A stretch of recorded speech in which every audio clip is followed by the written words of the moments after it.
Ladies and gentlemen, thank you for tuning in to my latest series, Doom on Film. As a longtime movie fan, independent actor, and aspiring director, my love for film runs deep, and hopefully YouTube will allow me a platform to share and spread that love. I'm by no means an expert. Most of my theories are fun at best and off the wall at worst, but interpretation is a major part of the fun that film provides the viewer. One thing that I really hope to be a regular part of this series are film recommendations, specifically double features. As fun as it is to immerse yourself into a singular film, there's something extra special about pairing films together. For my inaugural recommendation, I think I'll stay on the safe side, perhaps even the obvious side, but these two films almost feel as if they were made to play in double feature format. Superbad is the tale of Seth and Evan, a pair of inseparable childhood friends on the verge of graduating high school. Despite nearly lifelong plans of continuing their deeply connected friendship into their college years, Evan's admission into Dartmouth has forced Seth to face some harsh realities. In an effort to put everything on the table, Seth convinces Evan and their friend Fogel to go to a house party in hopes of finding love with their respective crushes, so that their final summer together would be as memorable as Seth has planned. As expected, none of Seth's plans play out the way he envisioned, but in the end, his friendship bond with Evan is strengthened, and all three of the friends find love. Booksmart is the story of Molly and Amy, a pair of overachieving high school seniors with plans of post-high school greatness and a bond strengthened by years of friendship.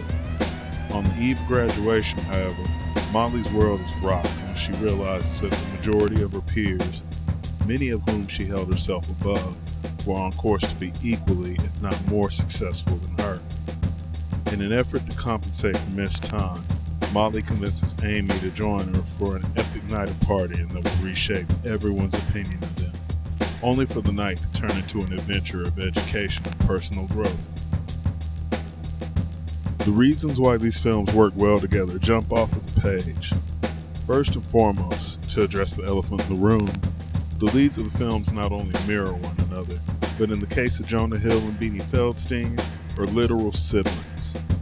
Both films lean into blue humor, and the juxtaposition of such vulgar jokes being presented to the audience by such youthful characters, while at their core maintaining a sweetness and innocence that all of us can relate to when we think back on youth, works very well. Both films have a tertiary character that the audience is supposed to love for their irreverence and the improbability of their side quest journeys. This will be McLovin and Gigi, respectively. There are echo and narrative threads and scenes between the two films, like alternate parties before finding the target party or hilarious arrest. Most importantly, both films focus on the strength of friendship, the inevitability of change, and our responsibility as individuals to hold on to what matters to us despite these changes. In spite of these obvious similarities, many of which you can find numerous videos on with a quick YouTube search, the differences between them are enough to make the pairing avoid redundancy. Obviously, the films will be different from the simple fact that women and men have unique perspectives and experiences as they navigate the world. Please don't cancel me for making that statement.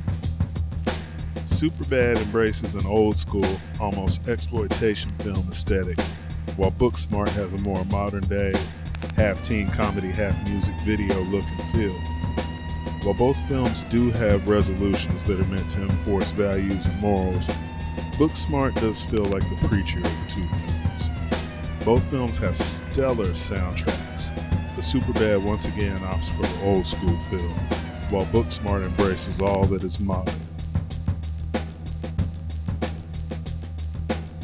Superbad does play like the more experienced film, which makes sense seeing that Judd Apatow was a seasoned producer. Seth Rogen and Evan Goldberg used their real-life experience as friends for the foundation of a script that they worked on for nearly half of their lives.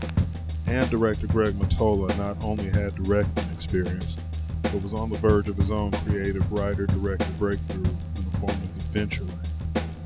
Booksmart, by comparison, appeared on the Hollywood annual blacklist of unproduced properties in 2009 and was not touched again until 2014 when writer Susanna Fogel, Small World, took original writers Cera, Haskins, and Emily Halpern's script through an edit session, with the final edit session by writer Silberman taking place in 2018 once first-time director Olivia Wilde was attached to the project.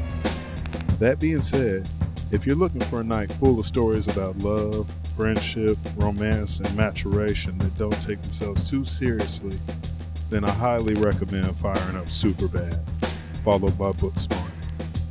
Thank you for tuning in for Doom on Film. See you next time.